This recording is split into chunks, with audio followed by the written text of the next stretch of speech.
People do go too far with plastic surgery, generally. Do you think it's become... So why are you so defensive when people say, Mick Jagger's had one, Paul McCartney may have had one, Michael Jackson's had one? They don't do it that way. What do they do? They just pick on me like I'm the only one that does it. That's why. So if people said, well, actually, Michael's the same as everyone else, then it wouldn't upset you so much. It wouldn't upset me so much. You know, if you want to have a facelift, you have a facelift. Yeah, if it makes you... Okay, so right off the bat, Michael's getting defensive about plastic surgery. And honestly, he's kind of got a point. Mick Jagger, Paul McCartney, nobody drags them for it. But Michael becomes the punching bag every single time. Was this a fair double standard? Or was there more going on with his face than he was letting on? You be the judge.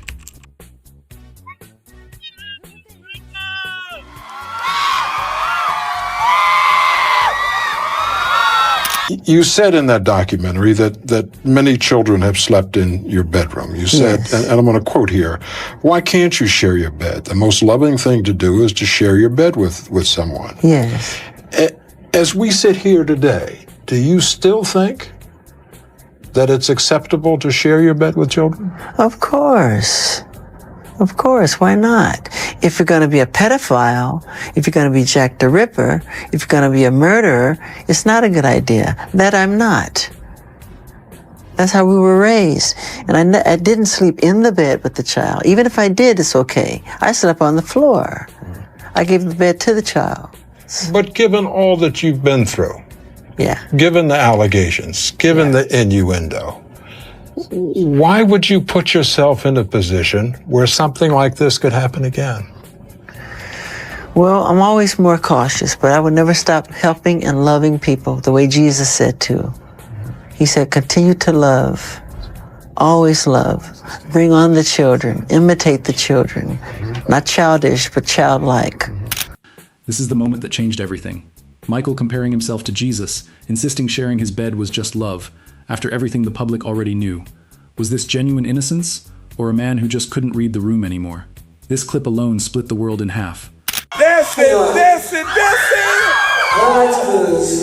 No, wait, stop. Do not interrupt. Randy! I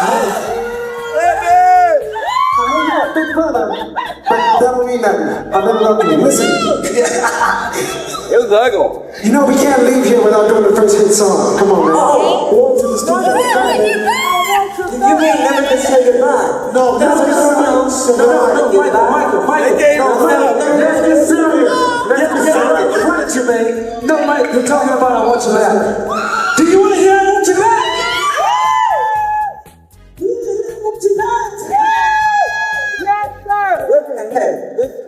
We come to a compromise here. Okay. We'll do I want you back. I'm ready. But let's do it the way we did it in 1970 on the 8th of 1975.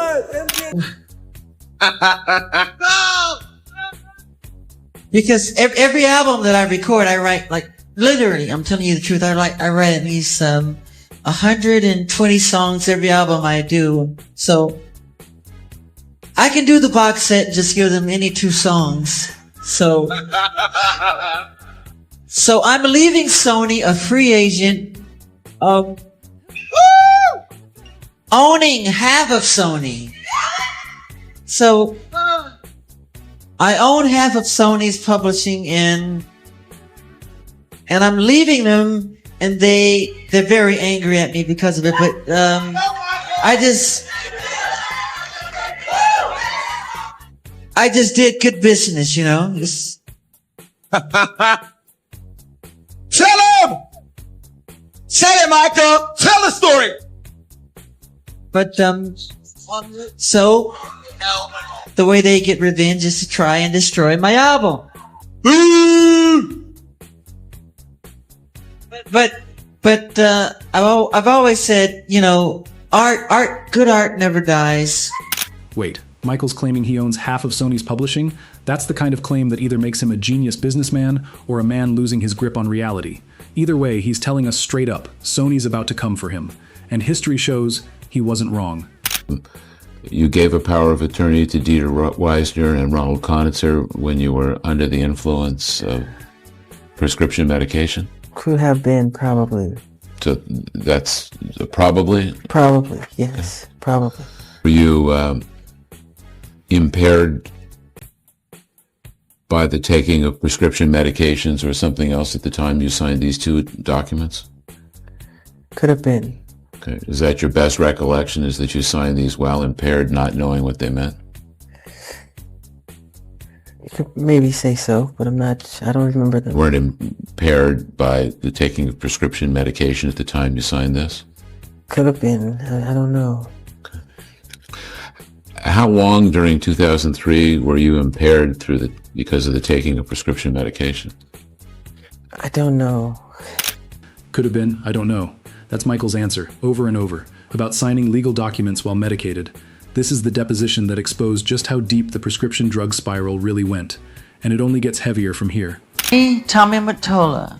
Tommy Mottola is the president of the record division. He is he's a racist, and he's very, very, very devilish. In the last few weeks, a large amount of ugly, malicious information has been released into the media about me. Apparently, this information was leaked through transcripts in a grand jury proceeding, where neither my lawyers nor I ever appeared. The information is disgusting and false. Grand jury leaks, Tommy Mottola drama, and Michael calling the info disgusting and false. The man was fighting battles on every single front. Record label, media, courtrooms. Was this a coordinated takedown, or was Michael just imploding in real time? Drop your theory below. Was pretty painful as an artist to another artist. And it's sad because, well, I think what Stevie Wonder said is true. And I just don't want to say too much more than that. But he should be ashamed of himself, what he's doing. I do, and I've never attacked another fellow artist. Great artists don't do that. You don't have to do that. About how when you went through adolescence, you had a terrible time. Yeah. And in fact, I had a look at some pictures of you during that period. Mm-hmm. And you did have a lot of spots. Yeah. Yeah. And being shy as I am and was, then even worse than terrible shit. It's like a disease. This is the side people forget. A teenage Michael, painfully shy, dealing with severe acne he called like a disease. Before the fame, before the surgeries, before any of it, there was just a kid who felt like he didn't fit in his own skin. Kind of reframes everything that came after, doesn't it? Sony, being the artist that I am, at Sony, I've generated several $1 billion for Sony. Several billion. And, they really thought that my mind is always on music and dancing and it usually is, but they never thought that this performer, myself, would outthink them. Yeah! Hey!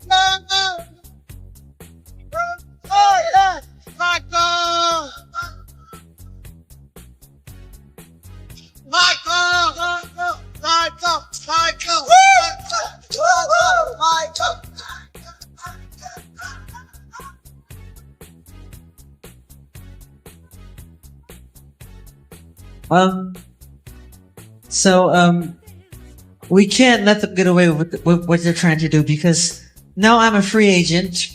Yeah.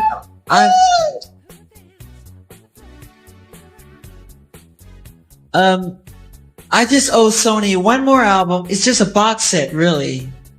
And with 2 new songs, which I've written ages ago. So you use the word pornography. What do you mean by the word pornography? What do I mean by it? Right. That's what it was. Because at first on the screen, they were doing one thing, then when he came in, he was like directing the whole thing. And that's pornography, I think. So you're actually not trying to make a legal definition of pornography. You're just saying that you saw naked men holding each other's penises and that bothered you. Well, I'm just telling you what I saw. I'm just telling you what I saw. Right, but you said you were shocked. I'm trying to figure out what shocked Well, I was you. shocked because he didn't tell me. Had you ever asked him what he did in the past? No, I would think he would tell me. Don't try to make a mess of this. Come on. You sued him, Mr. Jackson. Come on. So you never asked Mr. Chaffel what he did before he met you for a living, right? That's your testimony? He pretty much hid it. I think he didn't tell. He didn't say say any of that. I just asked you if you ever asked him. I've ever asked him. I could have, but he didn't say. Do you remember asking him what he used to do for a living? He used to talk about stories about his life, but he never talked about that. Back to what shocked you in this film. Did it shock you that it was a gay-themed show? No. What shocked me that he was involved in that whole circle and I didn't know. It's like you thinking that you know one person, then there's another character there. I didn't know. I had no idea that it was something that he was involved with. Themselves, and he said, "Whoever humbled yourself like this child is the greatest among me." And he always surrounded himself with children. And that's how I was raised, to believe and to be like that and to imitate that. So I don't know what you're trying to make out of it. I made a list of things. When I get angry enough, I write down what I want to say and what I want to talk about to set the record straight. Because you get to a point where you get tired of people lying. I get tired of situations like this, where people completely lie on me, and I'm sick of it.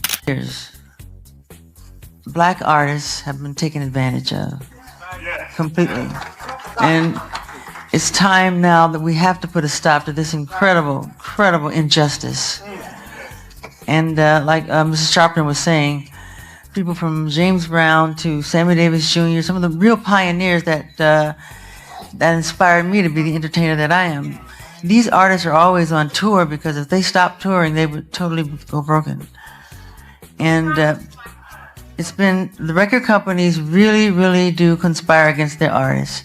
They steal, they cheat, they do whatever they can, especially the black artists. And he did not stop there. Michael kept pushing the point because to him, this was not only about himself, it was about artists being used by the system, while the people with power kept getting richer from their work. Sony, Tommy Mottola. Tommy Mottola is the president of the record division. He is a mean, he's a racist, and he's very devilish. During the period of time you were taking this medication where you weren't impaired, did you ever tell one of your advisors that you were concerned about your impairment and they better watch what you're signing during this period of time?